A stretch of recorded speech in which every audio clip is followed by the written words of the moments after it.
L'affaire avait fait grand bruit dans l'île. Il y a près de 10 ans, le supporter bastiais Maxime Bucks avait été éborgné lors d'échauffourées en marge du match Reims-SCB. Le procès en appel du policier condamné en 2022 pour violence involontaire a débuté ce matin devant la cour d'assises de l'Aube. En ce premier jour d'audience, l'accusé, Christophe Mercier, a été longuement interrogé à la barre. Sur place, on retrouve Paul Salor avec Stéphane Paul. Pendant 3 heures cet après-midi, la cour s'est replongée dans la soirée du 13 février 2016 à Reims.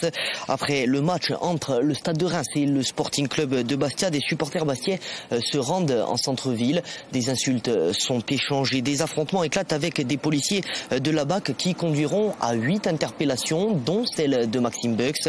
Le supporter bastiais est gravement blessé, saigne abondamment. Les premières constatations médicales font état d'un pronostic visuel désespéré et d'un éclatement globulaire. Des expertises postérieures lues à l'audience attestent formellement d'une perte irrémédiable de l'œil gauche résultant d'un coup de matraque télescopique.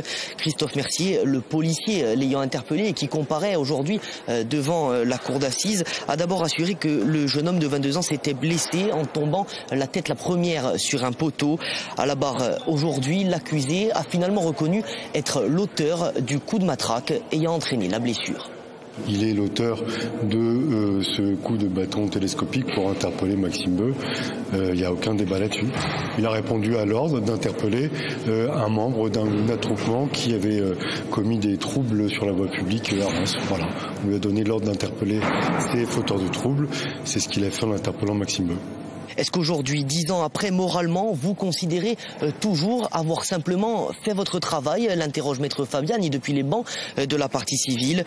10 ans après les faits, je regrette. Si je savais ce que ça allait entraîner, je l'aurais laissé courir ce soir-là, concède finalement l'accusé. J'imagine certainement, après tant d'années, que M. Bucks soit content que M. Mercier exprime des regrets du bout des lèvres. Bon, il avait déjà fait plus ou moins en première instance.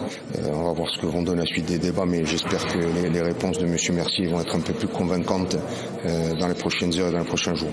Cet après-midi, avec l'audition de l'enquêteur de l'IGPN, la police des polices, les débats ont surtout tourné sur la question de la proportionnalité du geste du policier en visionnant les images de vidéosurveillance.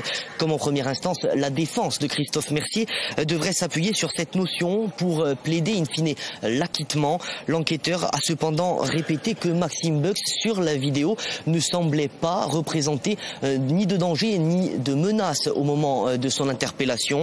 La partie civile espère quant à elle que le statut de victime de Maxime Bucks sera reconnu par une nouvelle condamnation comme à l'issue du premier procès où le policier avait été condamné à une peine de 2 ans d'emprisonnement avec sursis. Le procès en appel ici à Troyes doit se poursuivre jusqu'à vendredi. Demain, ce sont des policiers de la brigade anticriminalité de Reims qui étaient en service ce soir-là qui vont défiler toute la journée à la barre.